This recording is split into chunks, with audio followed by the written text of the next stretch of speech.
Hello everyone, how's it going? I'm here to do some Friday reads. So the first book that I finished this week was The Power of the Powerless by Vaclav Havel and others. This is actually a collection of essays. It was originally published in 1978 when Czechoslovakia was still communist. Václav Havel is Czech, in case you don't know. And he and these other authors published this illegally in Czechoslovakia in 1978. They were Václav Havel's writings, his plays. He was a playwright. His plays and other writings were generally banned in Czechoslovakia because they were tended to be contrarian. So I read this mainly for the title essay, which is also the longest essay. I'm not sure I'm going to read the other essays in here. They just don't sound as interesting. But anyway, the title essay is pretty fascinating. He talks about what kind of government system he sees in Czechoslovakia and other communist countries at the time. He calls them post-totalitarian, and so they're distinguished from dictatorships like Nazi Germany in that the sort of infrastructure of the regime is permeates every member of society. He sees other dictatorships as being this sort of top-down rulership where you have the government and the dictator up here, and they're using force to control everyone and keep them obedient. But the way he sees post-totalitarian regimes is that an ideology that justifies this dictatorship has permeated every person in society. So this ideology, in his case communism, which had this great ideal of achieving equality for everyone, convinces the populace that this totalitarian regime is the best way to run the country, and thus helps to perpetuate itself. So I thought that was pretty fascinating, and he doesn't go into too much detail on providing data on whether that's true, but it's hard not to believe. He provides this example of a greengrocer who puts up a sign on his store that says "Workers of the World Unite," and he kind of says, okay, well, this greengrocer might not necessarily believe that. The people walking by his store might not necessarily believe that. They might not even pay attention to it because that sort of idea is so common in that country at the time, in this communist country at the time, that who's going to pay attention to one sign that says this? But the fact that the greengrocer feels compelled to do that is symptomatic of the way that this ideology and the way everyone feels obligated to follow this ideology, and in many cases do genuinely believe this ideology, feel compelled to do these little things like that. So that was the part of it that I found very fascinating.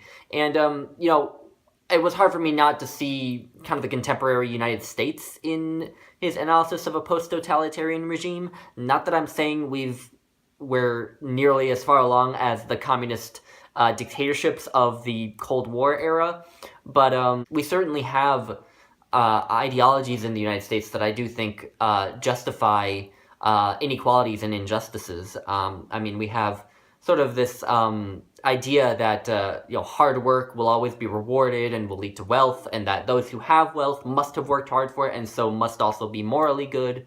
And so this sort of perpetuates this idea that if you're poor or if you're oppressed, then it must somehow be your fault.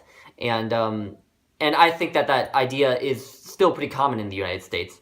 And I think it justifies a lot of the injustices and inequalities that still occur in the United States. So I found this read to be fascinating. I might make a whole video about it. I'm not sure. I'm kind of in the middle of finals week. So the next book I read was much longer. It was Shakespeare, The Invention of the Human. Over 700 pages long. So I've been reading this slowly throughout the fall. Throughout ShakeTube, I've been reading it, and I've been reading more Shakespeare plays, and as I've read each one, I have read Harold Bloom's chapter on it, and, taken what I could from it.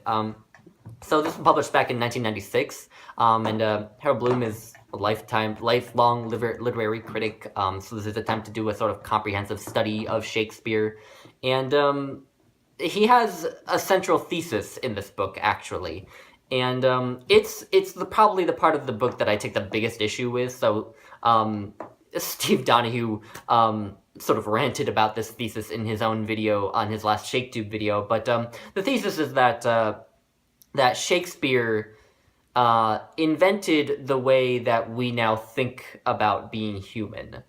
And to me, my biggest criticism of that particular argument is that it doesn't seem to be within the realm of literary criticism. It's more like a thesis that you would put forth in a history of psychology textbook, or a history of philosophy textbook or something.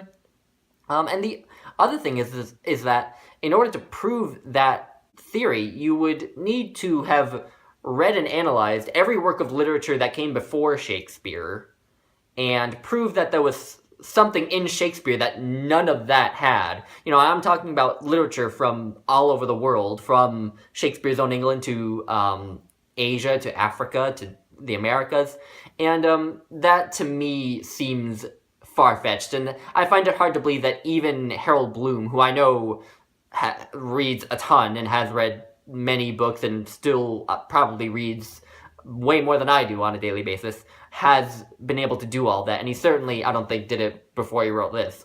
And another issue I take with that is that if you say that Shakespeare invented the way that we now, in the modern world, think about being human, then that assumes that that you can know how we in the modern world think of as being human, which again, you might be able to sort of apprehend completely how we think about being human in the modern world, but the world is still so diverse and so full of people who think differently in different cultures that how can you really presume to know how every human on Earth right now thinks about being human?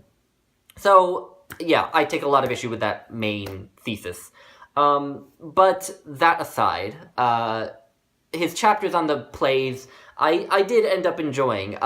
There were some that left a sour taste in my mouth, like his chapter on Richard III, he basically spends the entire time showing his disdain for that play, and that's a play that I love, so that left a sour taste in my mouth. There are some chapters, like his chapter on Romeo and Juliet and his chapter on Julius Caesar, that I didn't find very impressive. I didn't feel like I gleaned anything meaningful from them. But his chapters on the high tragedies, like Hamlet, Othello, Macbeth, those were really interesting, and also his chapter on the Henry IV plays. Those I got the sense were the chapters that he really wanted to be writing. I think he wrote all of the rest of the book so that he could get to those plays and write about them. But yeah, so and another big criticism of his writing is that I would also often kind of get lost in the middle of a chapter of his. He doesn't seem to be very good at keeping you up to speed with what point he's trying to make. Sometimes he would spend a paragraph sounding like he's about to lead up to some observation about a play or some big point about a play, and then at the last minute he'll just kind of stop and move on to something else. So yeah, I have a lot of mixed feelings about this book. I did again enjoy it. I don't regret having read it, but I sort of wish it hadn't been the first book I'd read about Shakespeare. But, anyway, that's what I have to say. So, that is that. We can set Harold Bloom aside now. And the book I've been working on this week, which I'm finding fascinating, is Misbehaving, The Making of Behavioral Economics by Richard Thaler, which I'm more than halfway through. This is just Richard Thaler putting forth some basic findings of behavioral economics. Behavioral economics is a field that sort of takes a lot of the principles from psychology and applies them to economics. Because economic theory for many decades kind of assumed that people were rational, that they would always act rationally.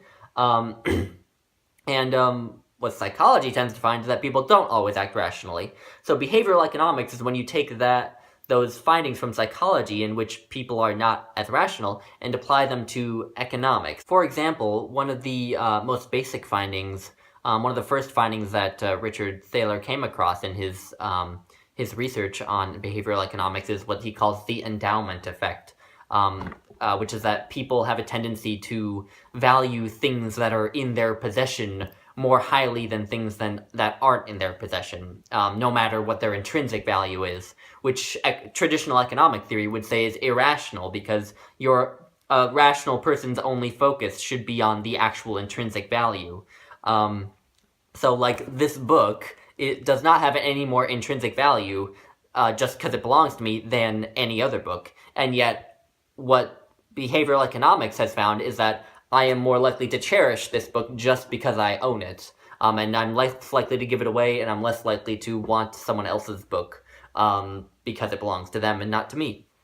So yeah, I'm finding this fascinating. I love looking at how people act irrational.